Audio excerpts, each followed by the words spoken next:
Welcome to जय जगत foundation. जय जगत foundation या चॅनलवरती आपले सर्वांचे सहर्ष स्वागत आहे. एक महत्त्वपूर्ण सूचना, या चॅनलवरती प्रसारित होणारे कोणतेही ऑडिओ अथवा व्हिडिओ डाउनलोड करण्यास सक्त मनाई आहे. असे आढळून आल्यास संबंधित व्यक्तींवर कायदेशीर कारवाई केली जाईल. तर विद्यार्थी मित्रांनो, आपण प्रकरण पहिल्यालाच कंटिन्यू करतोय. याआधी आपण प्रकरण पहिल्यामध्ये काही विभाग बघितले आणि आता आपण त्याच प्रकरणाला पुढे प्रकरण पहिले आणि व्हिडिओ क्रमांक 2 म्हणजेच व्हिडिओ पार्ट 2 ला आपण कंटिन्यू करतोय. चला तर बघूया प्रकरण पहिले, त्यामधील व्हिडिओ क्रमांक 2. 5. लाभांश वस्तू व सेवा मिळण्याचा अधिकार. सहकारी संस्थेने देऊ केलेल्या वस्तू व सेवा मिळण्याचा आणि व्यवस्थापन समितीने जाहीर केलेला लाभांश मिळण्याचा अधिकार सभासदास नसतो. 6. वारसाबाबत अधिकार. सभासदाला आपला वारसदार नोंदविणे अथवा वारस नावात बदल करण्याचा अधिकार नसतो. 7. इतर अधिकार. सहकारी संस्थेची हिशोब पुस्तके व पत्रके नोंदवया पाहणे व त्यांच्या साक्षांकित प्रती मिळण्याचा अधिकार असतो. उदाहरणार्थ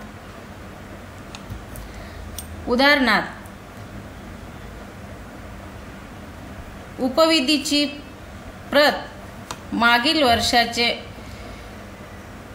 ताळेबंद पत्रक, नफा तोटा पत्रक, सभासद नोंदवही, सभेचे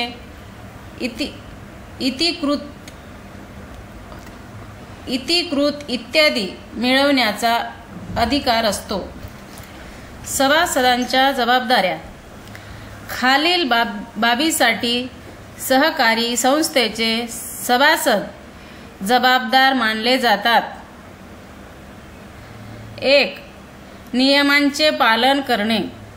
सहकारी संस्था कायदा, नियम व पोटनियमांचे पालन करण्याची जबाबदारी सभासदांची असते. 2.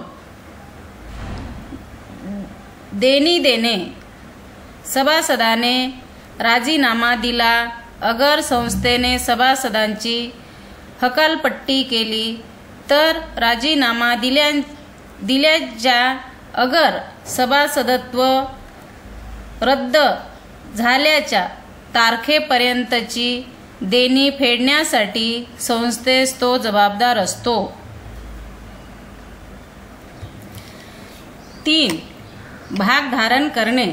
सभासदाला सहकारी संस्थेच्या एकूण भाग भांडवलाच्या 1.5 पेक्षा अधिक भाग भांडवल धारण करता येत नाही, परंतु राज्य सरकार, जिल्हा परिषद यांना हे बंधन नसते. ते यास अपवाद आहेत. 4. देयता. मर्यादित जबाबदारीच्या सहकारी संस्थेत मात्र सभासदाची जबाबदारी ही त्याने धारण केलेल्या भागांच्या दर्शनी किमती इतकीच मर्यादित असते. सभासदांच्या जबाबदाऱ्या पुढील प्रमाणे. 1. नियमांचे पालन करणे. 2. देणी देणे. 3. भाग धारण करणे. 4. देयता. 5. वारस नोंद. 6. कर्ज वापर व परतफेड. 7. चौकशीच्या वेळी माहिती पुरवणे. 8. सभांना उपस्थित राहणे. 9. उत्पादित वस्तूची संस्थेमार्फत विक्री. 10. नुकसान भरपाई. 11. संस्थेचे हित जोपासणे. 5. वारस नोंद. सभासदाने आपले वारस नोंदविले पाहिजे. सभासदांच्या मृत्यूनंतर सभासदाचा भाग मालकी हक्क हस्तांतर करण्यासाठी वारस नोंद आवश्यक असते. सभासदास कोणत्याही व्यक्तीची वारस नोंद करू शकतो. तसेच गरज भासेल तेव्हा वारस नावामध्ये बदलसुद्धा करू शकतो. 6.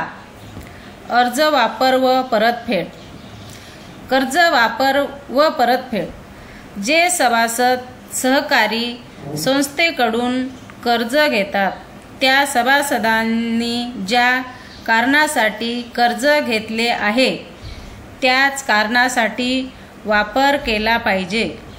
संस्थेकडून घेतलेल्या कर्जाची नियमितपणे परतफेड केली पाहिजे. 7.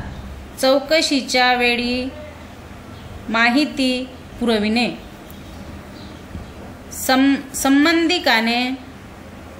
संबंधिकाने सहकारी संस्थेची चौकशी केल्यास आवश्यक माहिती पुरवण्याची जबाबदारी सभासदांची असते. 8. सभांना उपस्थित राहणे. संस्थेने वेळोवेळी बोलविलेल्या सभांना उपस्थित राहणे व गरज भासल्यास मतदान करणे ही सभासदांची जबाबदारी असते. 9. उत्पादित वस्तूची संस्थेमार्फत विक्री.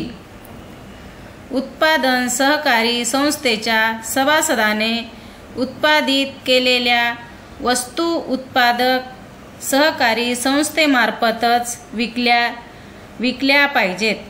उदाहरणार्थ दूध किंवा ऊस उत्पादक सहकारी संस्थेच्या सभासदाने आपले उत्पादन संस्थेमार्फतच विकले पाहिजे. 10. नुकसान भरपाई. सभासदांच्या गैरवर्तनाने सहकारी संस्थेचे काही नुकसान झाले तर अशा नुकसानीची भरपाई संबंधित सभासदाने केली पाहिजे. 11. संस्थेचे हित जोपासणे. सहकारी संस्थेचा सभासद हा सहकारी संस्थेचे हित जोपासणे व संस्थेच्या कामात मदत करणे यासाठी देखील जबाबदार असतो. सभासदत्व रद्द करणे. संपुष्टात येण्याची कारणे. सहकारी संस्थेच्या सभासदांचे सभासदत्व पुढील कारणामुळे रद्द होते किंवा संपुष्टात येते. 1. सभासदाचा मृत्यू. सभासदाचा मृत्यू झाल्यास त्यांचे संस्थेतील सभासदत्व रद्द होते. मय्यत सभासदाचे सर्व भाग त्यांच्या कायदेशीर वारसाच्या नावे हस्तांतरित केले जातात. 2. सभासदत्वाचा राजीनामा. एखाद्या सभासदाने राजीनामा दिला आणि तो राजीनामा व्यवस्थापन समितीने मंजूर केला तर त्या सभासदांचे सभासदत्व संपुष्टात येते. 3. भाग हस्तांतरण. एखाद्या सभासदाने आपले सर्व भाग किंवा हितसंबंधाचे हस्तांतर सहकारी संस्थेला किंवा संस्थेच्या सभासदाला केले तर तो सहकारी संस्थेचा सभासद राहत नाही. त्यांचे सभासदत्व संपुष्टात येते. 4. कार्यक्षेत्राबाहेर वास्तव्य.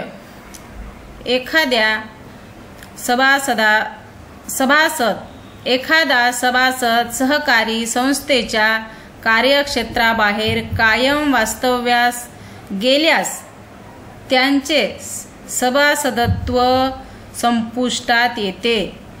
कारण सहकारी संस्थेचा सभासद सहकारी संस्थेच्या कार्यक्षेत्रात राहत असायला पाहिजे अशी सभासदत्वाची एक अट असते. 5. संस्थेचे विसर्जन.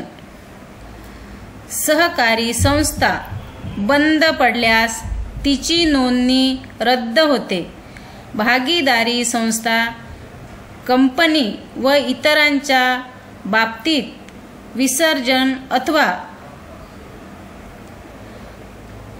दिवाळखोरी झाल्यास साहजिकच त्या संस्थेतील सभासदांचे सभासदत्व संपुष्टात येते. 6. सभासदांची हकालपट्टी. एखादा सभासद सहकारी संस्थेच्या नियमांचे पालन करत नसेल, संस्थेची फसवणूक, दिवाळखोरी, संस्थेच्या प्रतिष्ठेस बाधा आणणारे कृत्य अशा वर्तनाने सहकारी संस्थेच्या हितसंबंधास व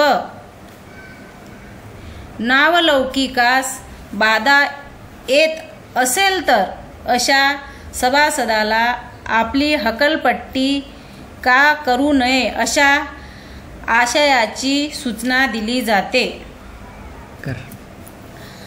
हकालपट्टीचा प्रस्ताव सर्वसाधारण सभेत सादर केला जातो. सभासदाला हकालपट्टी पूर्वी आपले म्हणणे मांडण्याची संधी देण्यात येते. सभासदांच्या हकालपट्टीचा ठराव सर्वसाधारण सभेत 2.3 बहुमताने मंजूर झाला पाहिजे.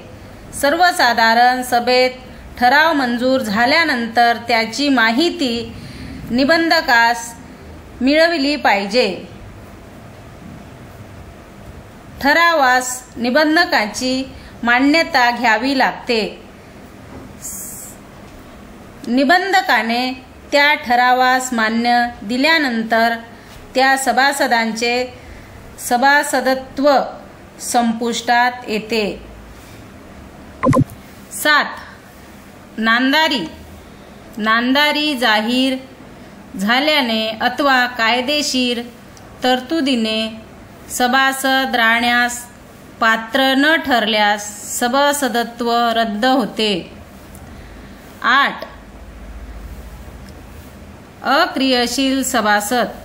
संस्थेने एखाद्या सभासदांचे वर्गीकरण अक्रियाशील सदस्य म्हणून केले असल्यास त्याने असे वर्गीकरण झाल्यापासून पुढील 5 वर्षात क्रियाशील सदस्यासाठीचे निकष पूर्ण न केल्यास त्यांचे सभासदत्व संस्था रद्द करू शकते. मात्र तो निबंधकाकडे दाद मागू शकतो. 1.2 व्यवस्थापन समिती, कार्यकारी समिती. अर्थ. सहकारी संस्थेमध्ये अधिमंडळाची वार्षिक सभा ही चर्चेत अधिकार असणारी सभा आहे. तिच्या मार्फतच व्यवस्थापन समितीस दैनंदिन व्यवहार पाहण्याचे व निर्णय घेण्याचे अधिकार प्राप्त होतात. सभासद हे सहकारी संस्थेचे मालक असतात. त्यामुळे सहकारी संस्थेच्या व्यवस्थापनाची जबाबदारी सभासदांची असते, परंतु सर्वच सभासद संस्थेच्या दैनंदिन व्यवस्थापनात भाग घेऊ शकत नाही, कारण सभासदांची संख्या जास्त असते. तसेच सभासदातील बदल, सभासदांचे दूरवर वास्तव्य इत्यादी कारणामुळे सहकारी संस्थेला पर्यायी व्यवस्थापनाची व्यवस्था करावी लागते. म्हणून सभासद आपले प्रतिनिधी निवडतात, त्यांना संचालक असे म्हणतात, आणि त्या संचालकांच्या समूहास एकत्रितपणे व्यवस्थापन समिती किंवा संचालक मंडळ असे म्हणतात. ज्या समितीकडे संस्थेच्या कारभाराचे व्यवस्थापन सोपविण्यात आले आहे त्या समितीस व्यवस्थापन समिती किंवा संचालक मंडळ असे म्हणतात. महाराष्ट्रात सहकारी संस्था कायदा 1960 आणि नियम 1961 आणि उपविधी यामधील तरतुदीनुसार व्यवस्थापन समितीला व्यवस्थापनाचे अधिकार सर्वसाधारण सभेकडून प्राप्त होतात. सहकारी संस्थेचे व्यवस्थापन हे व्यवस्थापन समितीकडे सोपविले जाते. व्यवस्थापन समिती सर्वसाधारण सभेकडून मिळालेल्या अधिकारांचा वापर व्यवस्थापन समितीच्या संभामध्ये करू शकते. संस्थेच्या दैनंदिन कामकाजात बाबतचे निर्णय व्यवस्थापन समिती घेते. कार्यकारी समितीचा कार्यकाल 5 वर्षासाठी असतो. व्यवस्थापन समितीची रचना. व्यवस्थापन समितीतील सदस्य संख्या उपविधीत दिलेली असते. सामान्यपणे व्यवस्थापन समितीतील सदस्य संख्या विषम अंकात असते. मतांची समानता टाळण्यासाठी ही संख्या विषम असते. व्यवस्थापन समितीतील सदस्य संख्या ही जास्तीत जास्त 21 पर्यंत असावी. यामध्ये 2 महिला सदस्य असल्या पाहिजेत. संबंधिकास समिती सदस्यांची संख्या ठरविण्याचा अधिकार असतो. निबंधक साधारण किंवा विशेष आदेश काढून आणि त्यांची प्रसिद्धी सहकारी राज्यपत्रात करून सदस्य संख्या ठरवू शकतो. व्यवस्थापन समितीची कार्ये. 1. धोरणांची अंमलबजावणी. अधिमंडळाच्या वार्षिक सर्वसाधारण सभेमध्ये सहकारी संस्थेच्या संचालनाबाबत व इतर बाबतीत धोरणे ठरवली जातात. त्या धोरणांची कर्मचाऱ्यांच्या पद्धतीने अंमलबजावणी करण्याचे कार्य व्यवस्थापन समिती करते.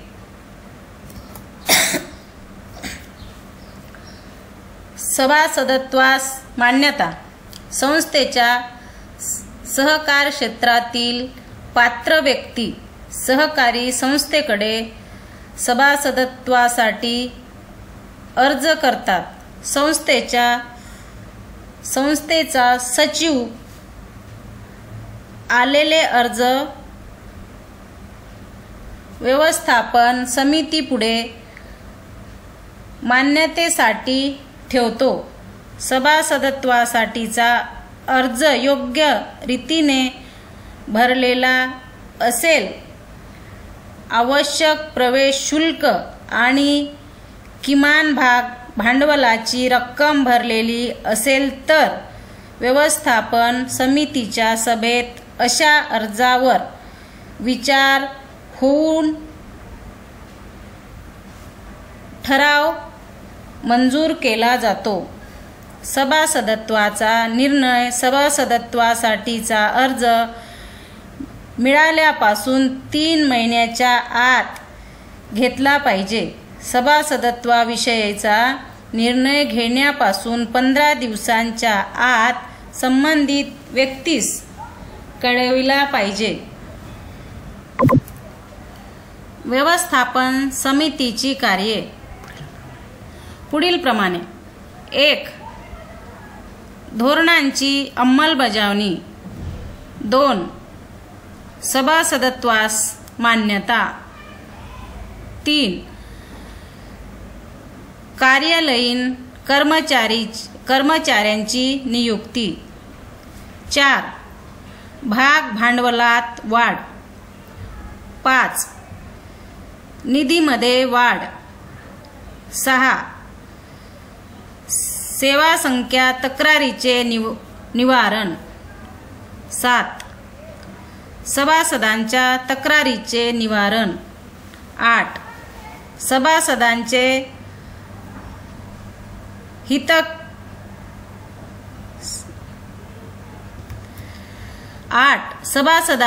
हित संरक्षण. 9. निवडणुकांचे आयोजन. 10. सर्वसाधारण सभांचे आयोजन. 3. कार्यालयीन कर्मचाऱ्यांची नियुक्ती. सहकारी संस्थेचे कामकाज व्यवस्थितपणे पार पाडण्यासाठी आवश्यक सेवक वर्गाची संख्या निश्चित करून कर्मचारी नियुक्तीची प्रक्रिया व्यवस्थापक समिती करू शकते. यामध्ये वर्तमानपत्रात जाहिरात देणे, अर्ज मागविणे, अर्जाची छाननी करणे, मुलाखत पत्रे पाठविणे, मुलाखती घेणे, सेवकांची निवड करणे, वेतन ठरविणे आणि नियुक्ती पत्र पाठविणे, त्यांच्या सेवा शर्ती ठरविणे इत्यादी कार्याचा समावेश होतो. 4. भाग भांडवलात वाढ. कार्यरत असलेल्या सहकारी संस्थेस आवश्यकता भासल्यास अधिमंडळाच्या वार्षिक किंवा विशेष सर्वसाधारण सभेत भाग भांडवल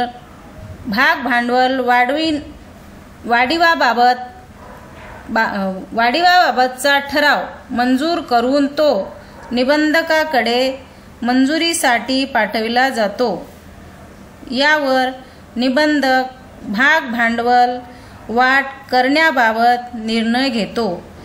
निबंधकाच्या मान्यतेनुसार व्यवस्थापन समिती भाग भांडवल वाढविण्यासंदर्भात पुढील कार्यवाही करत असते. 5. निधीमध्ये वाढ. सहकारी संस्थेस अर्थक्षम करण्यासाठी संस्थेच्या निधीमध्ये वाढ करण्याचे कार्य व्यवस्थापन समिती करत असते. त्यासाठी ठेवी स्वीकारणे, कर्जे घेणे, देणगी स्वीकारणे इत्यादी मार्गाचा अवलंब केला जातो. 6. सेवकांच्या तक्रारीचे निवारण. सहकारी संस्थांच्या कर्मचाऱ्यांच्या काही तक्रारी व मागण्या असतात. सेवकांच्या तक्रारी, मागण्या, सूचनांकडे योग्य ते लक्ष दिले पाहिजे. अन्यथा सेवकांमध्ये असंतोष किंवा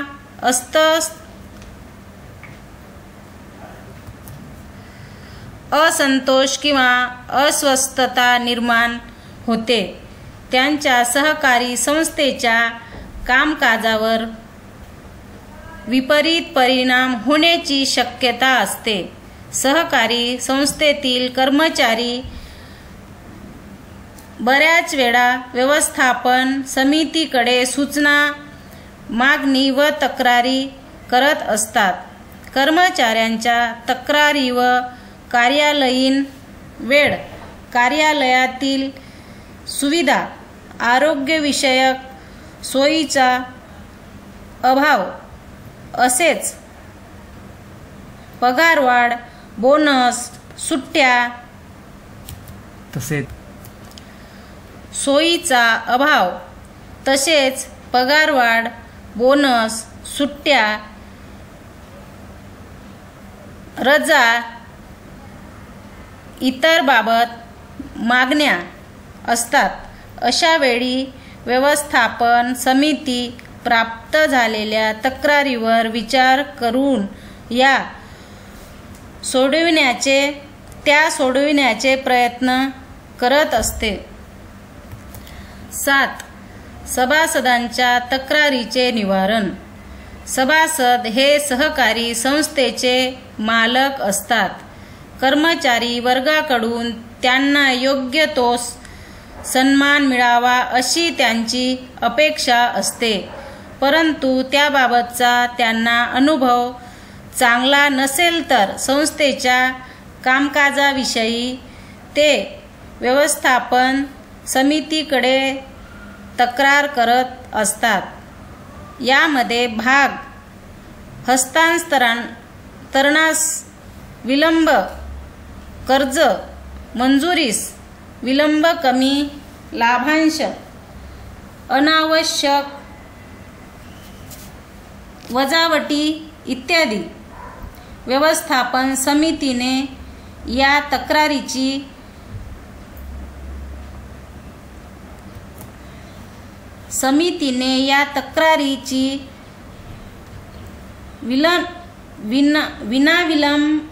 विनाविलंब व भागिर्याने चौकशी करून शक्य असल्यास आवश्यक त्या उपाययोजना करून तक्रारीचे निवारण करणे आवश्यक असते. 8. सभासदांचे हितसंरक्षण. सहकारी संस्थेतील सभासद हे कमी उत्पन्न गटातील असतात. त्यांनी त्यांची बचत सहकारी संस्थेमध्ये गुंतवलेली असते. त्यामुळे सहकारी संस्थेकडून उत्तम सेवा, उत्पादित वस्तूंना योग्य किंमत, योग्य लाभांश, संस्थेतील निधीची सुरक्षित गुंतवणूक व्हावी अशी अपेक्षा असते. सभासदांनी व्यवस्थापन समितीवर दाखविलेल्या विश्वासास पात्र राहणे हे व्यवस्थापन समितीचे कर्तव्य आहे. 9. निवडणुकांचे आयोजन.